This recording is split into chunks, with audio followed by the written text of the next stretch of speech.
Hi, welcome back to B&D program. Today we have to discuss some portions present in laws of chemical combination. First of all, you have to consider law of definite proportion or constant proportion. We know common salts, sodium chloride. It is also known as rock salt. It can be prepared in laboratory or can be obtained from seawater. Our body can emit sodium chloride. Can you say the weight of sodium and chlorine in 58.5 grams sodium chloride? For that, we should know the atomic weight of sodium, that is 23, and atomic weight of chlorine, that is 35.5. Then we can say that there is a ratio in weight, that is 23 is to 35.5. Similarly, you consider water, pure water, that is obtained from any source. It may be from well or river or tap, and from any country, would always contain the same elements of hydrogen and oxygen combined together in the same fixed ratio 1:8 by weight. Take another example, carbon dioxide. It can be prepared by burning charcoal in air by the action of dilute acid on a carbonate, by the action of heat on calcium carbonate or sodium bicarbonate. It would always contain carbon and oxygen in the fixed ratio, that is 12:32 or 3:8 by weight. Consider an experiment. Here we are taking copper nitrate, copper hydroxide and copper carbonate. These three on heating, we get cupric oxide mainly. Take 1 gram cupric oxide from each samples obtained in the above reactions. And this cupric oxide can be reduced by hydrogen to get copper. We can say 0.8 gram of copper is combined with 0.2 gram of oxygen in all these cases. That is, the ratio between the weights of copper and oxygen is approximately 4:1. Is it a constant in these three cases? Similarly, in the case of sodium chloride, 23 is to 35.5. Is it a constant value? Yes. Consider water. In water, oxygen and hydrogen are in the ratio 16:2. Is it a constant? Yes. Then in carbon dioxide 12:32. Is it a constant? Yes. So in all these cases we can see that this ratio is a constant independent of the method of preparation.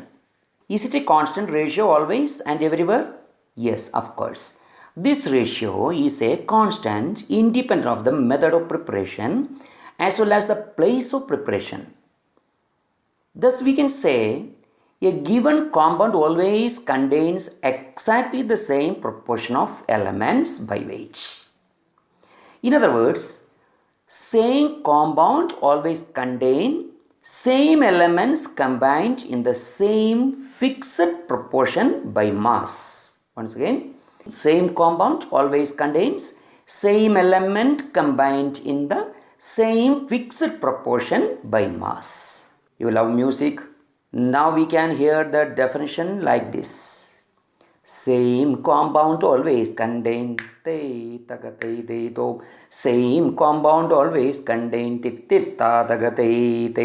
same compound always contains same elements combined in the same fixed proportion by mass. How is it? Okay. Next, what would be the compounds the law is applicable? Let us take another law. Let us take another law of chemical combination. Consider two reactions. Number one volume of hydrogen combines with 1 volume of chlorine to form 2 volume of HCl. Equation 2, 1 volume of nitrogen combines with 3 volume of hydrogen to form 2 volume of ammonia. Can you say the ratio of reactants and products in the two cases? In the first case it is, yes, 1:2. The second case the ratio is 1:3:2. Here there is a condition. The gaseous reactants and products are under similar conditions of temperature and pressure. Thus we can say, whenever gases react, they do so in volumes which bear a simple ratio to one another and to the volumes of the products if gaseous under similar condition of temperature and pressure. Once again, whenever gases react, they do so in volumes which bear a simple ratio to one another and to the volume of the products if gaseous under similar conditions of temperature and pressure. This law is known as gay-lussac's law of gaseous volume or gaseous law of combining volume.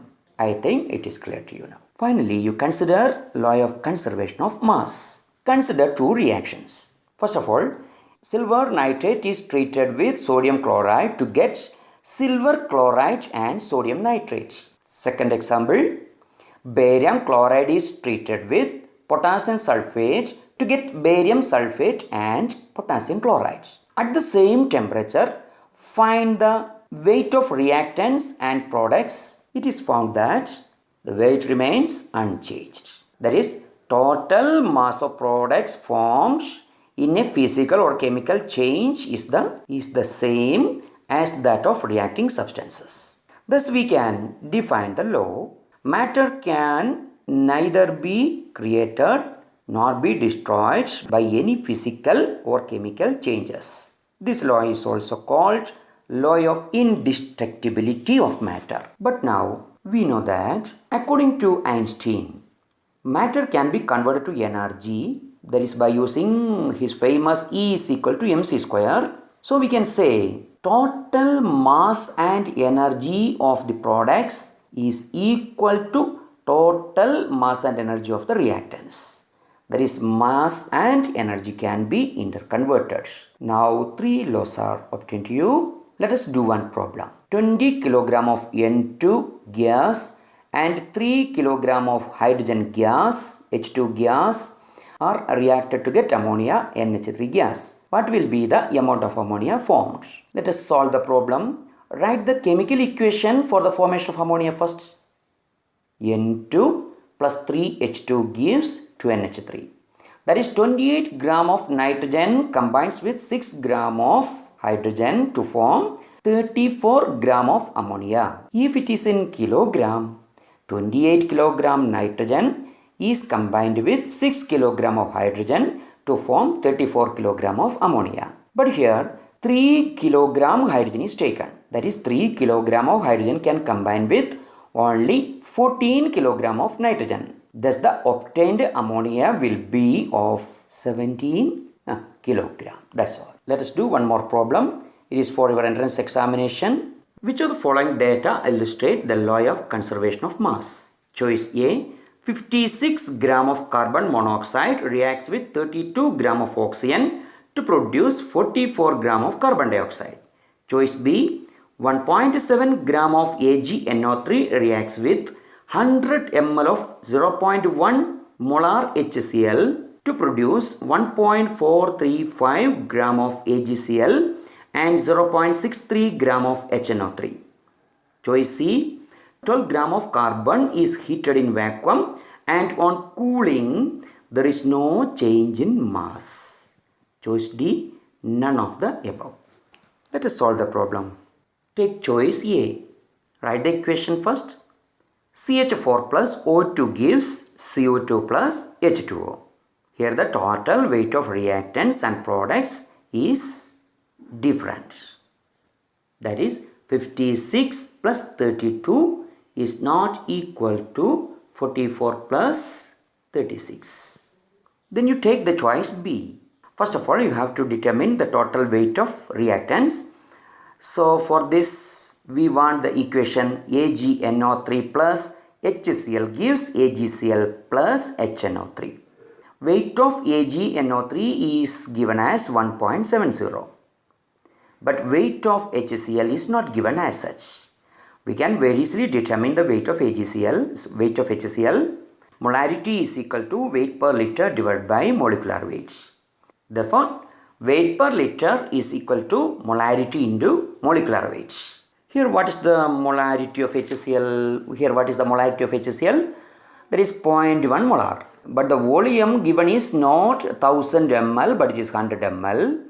Therefore, actual molarity is 0.1 into 100 divided by 1000. That is equal to 0.1 into 10 raised to minus 1 is equal to 0.01. Therefore, weight of HCl is equal to 0.01 into 36.5 is equal to 0.365 gram. Therefore, the total weight of reactants is equal to 1.70 plus 0.365 is equal to 2.065 gram. Now calculate the weight of products. Given that weight of AgCl is equal to 1.435 and weight of HNO3 is equal to 0.63 gram. Therefore, total weight of products is equal to 1.435 plus 0.63 is equal to 2.065 gram.